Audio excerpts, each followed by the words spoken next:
This old assassin decided to live his retired life in suburbs of Italy. But one day a trifle brawl with the Italian Mafia put his identity at stake.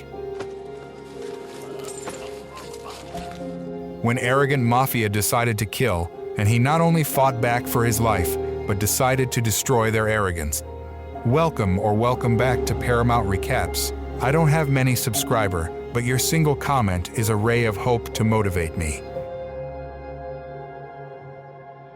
So, we kick things off in the snowy landscapes of Sweden, where we meet Jack, a former assassin who's trying to escape his dark past. He's spending some quality time with his girlfriend, Ingrid, who has no clue about his old life. One morning, while they're out for a stroll, they spot some footprints in the snow. Ingrid brushes it off, thinking it's just some hunters. But Jack's assassin senses kick in, and he gets super paranoid. Without wasting a second, he drags Ingrid to a hiding spot, just before shots start ringing out from the woods. Ingrid is totally shocked when Jack suddenly pulls out a gun and takes down the shooter with one precise shot. And while Ingrid's in shock, Jack tells her to head back to the house and call the cops. But as soon as she turns her back, Jack, knowing his cover is blown, coldly kills her too. Nearby, another assassin is waiting in a car for his partner to return, but Jack's already on it. He finds and kills him too. With things getting too hot in Sweden, Jack makes a quick exit and heads to Rome, Italy. There, he meets up with his handler, Pavel. Jack explains the situation, that the Swedes were onto him and that Ingrid was innocent, but Pavel isn't convinced. Thinking she might have set Jack up, he reminds Jack that getting close to anyone in this business is a bad idea. Pavel tells Jack that he'll handle the people who are after him, but advises Jack to lay low for a while. He arranges for Jack to stay in Castelvecchio, a tiny, out-of-the-way town. Jack isn't thrilled about going to such a small and boring place, but he follows Pavel's orders and heads there in the car Pavel provided. As soon as Jack arrives in Castelvecchio, he hates it. It's too quiet, too dull for someone like him. So, he ditches the car, throws away the phone Pavel gave him, and makes his way to a slightly busier town called Castel del Monte. Here, he rents a modest apartment and starts going by the name Edward. Despite trying to keep a low profile, the locals soon start calling him the American. Jack settles into a routine, working out daily, hanging out at the local cafe, and carrying around a camera to keep up the pretense of being a photographer. But even though he's living a seemingly peaceful life, Jack's always on edge, constantly watching for any signs of trouble. He even uses binoculars to keep an eye on Castelvecchio from a distance, just in case someone's looking for him. His paranoia runs so deep that he jumps at the sound of his neighbor's scooter, mistaking it for gunfire. One day, Jack struggles with a vending machine, and that's when Father Benedetto, a local priest, steps in to help. They start chatting, with Benedetto asking a lot of questions to get to know him better. He even invites Jack over for a glass of wine. Later, Jack finally decides to call Pavel, using a payphone. Pavel's furious that Jack ditched the cell phone, but still offers him a job. This time, it's not a hit, but something a bit more technical, crafting a custom weapon for another assassin. Jack won't have to pull the trigger, just build the gun. Jack agrees to consider it. That evening, Jack takes up Benedetto's invitation for a drink. During their conversation, Benedetto seems puzzled that Jack, as a supposed photographer, isn't diving into Italy's rich history. He makes a remark that it's probably Jack's American mindset that makes him think he can just live in the moment and ignore the past. A little while later, Jack heads to Sulmona for some shopping and keep an eye on Mathilda, the assassin he'll be working with. He spots her at a cafe and signals that he's the gunsmith she's looking for by picking up her newspaper. Mathilda briefs Jack on the specs she needs for the weapon, and Jack agrees to take on the job. He also warns her that someone seems to be tailing them, but Mathilda insists she's working alone. When Jack gets back to his place, he thinks he spots the same guy again and does his best to steer clear of him. Jack starts having trouble sleeping, jumping at every little noise and keeping his gun close at hand. A few days later, he picks up a special package from the post office. It's the parts he needs to start building the gun. The assembly goes smoothly at first, but he realizes he'll need a few more things to finish the silencer. As night falls, Jack heads to a brothel where he meets Clara, a call girl who completely captivates him. Not long after, Jack helps Benedetto when his car breaks down on the road. The priest thanks him by inviting him over for dinner, where Jack learns more about Benedetto's relationship with the locals. Benedetto talks about Fabio, the local mechanic, expressing concern that he might be involved in some shady business, despite being a good guy. Curious, Jack asks Benedetto if he ever wanted to be anything other than a priest. Benedetto shoots back with his own question, wondering if Jack was ever anything other than a photographer. Benedetto's been noticing some things, like how Jack said he wasn't good with machines, yet he easily fixed the car. But Jack keeps his cool and doesn't take the bait. fate. The next day, Jack deliberately damages his car and takes it to Fabio's garage.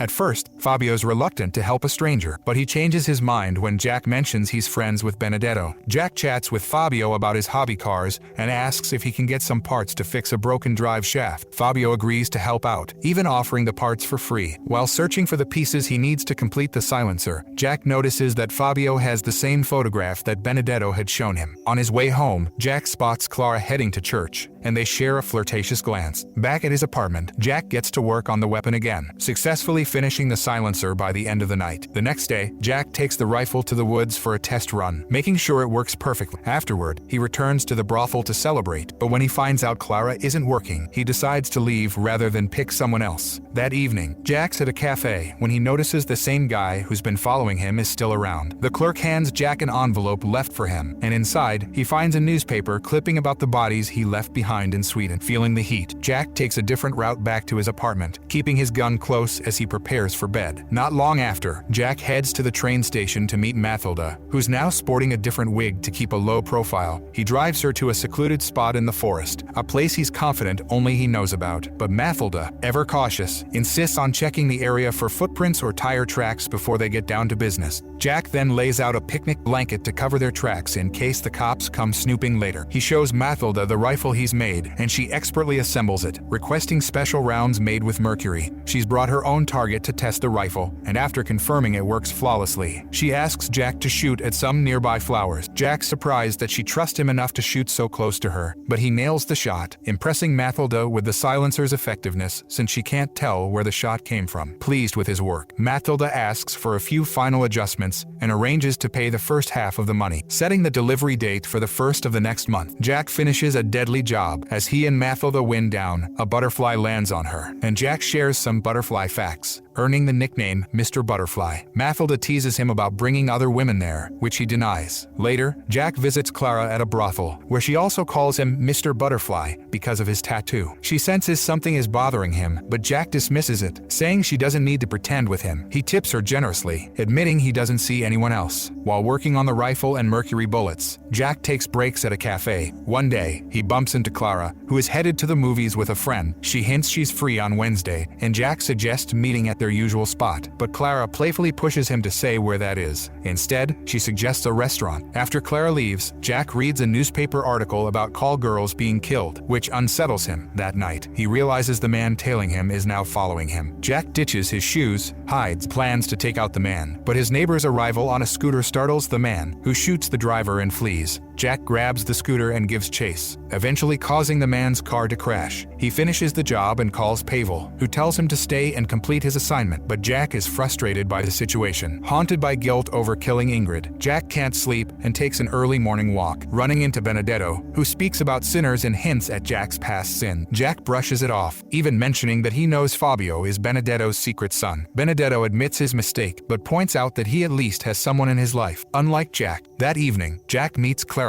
at a restaurant. He's impressed when she stands up to a waiter who tries to ignore her and buys her a flower, which she initially protests, but then accepts as a good sign. After dinner, they spend the night together. The next morning, Jack finds a gun in Clara's purse, making him suspicious. After completing his work on the rifle, Jack follows Clara around town to see if she's up to something shady. He sees her with men, but can't tell if they're clients or more. The next day, he calls Pavel, asking for 2 more days before making the delivery, and Pavel agrees. Jack takes Clara to his secret spot by the river for a picnic, but when she reaches into her purse, Jack's instinct makes him grab his gun. Though she only pulls out sunscreen, they argue, and Clara explains she carries a gun for protection due to the recent killing. Jack reluctantly accepts this explanation. Clara invites him to a town procession, but when Jack hesitates, she asks if they can start dating regularly. Jack shuts down the idea, saying he can't stay forever, which disappoints Clara. Back home, Jack can't stop thinking about Clara's request and decides to tell Pavel that he's done after this job. Pavel seems to accept it, but secretly orders Mathilda to kill Jack. The next day, Jack meets Mathilda at a cafe, where he hands over the rifle and mercury bullets. Matilda excuses herself to prepare an extra gun, growing suspicious as the cafe empties out. Jack waits outside with his gun ready. Matilda eventually returns and hands him the rest of the payment, but quickly leaves as a bus full of kids arrives. Jack drives back to town, unaware that Matilda is tailing him and planning to kill him on Pavel's orders. In town, Jack asks Clara to run away with him, and she agrees. They confess their love. But as Matilda prepares to shoot Jack, her gun backfires, killing her instantly because Jack had sabotaged it earlier. Realizing he's being hunted, Jack gives Clara money and tells her to wait for him at their secret spot. He finds Matilda, who reveals that Pavel sent her before dying. Benedetto arrives, and Jack almost shoots him out of panic, but stops himself. Having learned from his mistake with Ingrid, Jack then sets a trap for Pavel, leading him into an empty alley. Pavel takes the bait, but Jack turns and kills him, wounded and bleeding. Jack struggles to reach the forest where Clara is waiting but collapses and dies before he can say goodbye.